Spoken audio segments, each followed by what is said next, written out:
Hey Horikoshi, McFarlane called. They want their edge back. Halloween's here, which means it's time for Spooky Week again.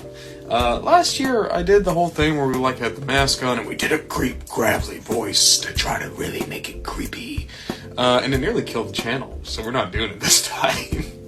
But I got dressed up in my Halloween costume. I think it's gonna be fun. We're doing the same thing again, where it's basically, we're gonna do a creepy figure, or a kind of creepy figure, from each one of our normal theme nights. We'll have some fun with it. It's not gonna just be strictly horror villains or characters.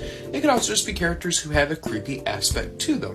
So, now that we got all the rules out of the way, we can talk about that 90s try-hard anti-hero who would make even Shadow the Hedgehog blush with shame, that being Stain. From McFarlane's My Hero 7-inch toy line, this is Stain.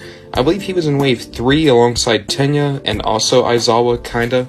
And weirdly enough, I kind of just assumed I'd already reviewed him. Turns out we had not. So now we get to talk about this weird full circle moment where Horikoshi made this character to poke fun at Spawn and the 90s tryhard characters, and then Spawn's creator McFarlane and his toy company got the rights to My Hero. This is a weird full circle moment. No other word for it. Taking a closer look, and I think they really captured Stain's design well, which is almost always the case with McFarlane and their My Hero figures. Taking a closer look at the head, and yeah, they got the bloodshot eyes, the tongue is weirdly creepy in the right way, his lack of a nose.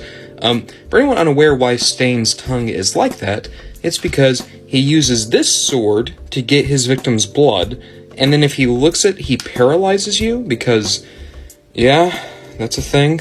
I also love just how ragged his cape is, just kind of how gross and disheveled his entire physicality is. The only issue I have with the figure as a whole is they have accurate designs for his feet, but he has a hard time standing up, mostly because you have so much stuff on his back and this hunched design, and the feet just don't have that much of a heel spur, unfortunately. That said, you can get him into some interesting poses that work, but even if you just have him standing normally, due to the sculpted details in his torso, which include that hunch forward look, he always looks like he's striking a pretty menacing pose. Stain came with only one accessory, that being his sword, and even though it's pretty basic in the details, my biggest gripe with it is just how liable it is to bend.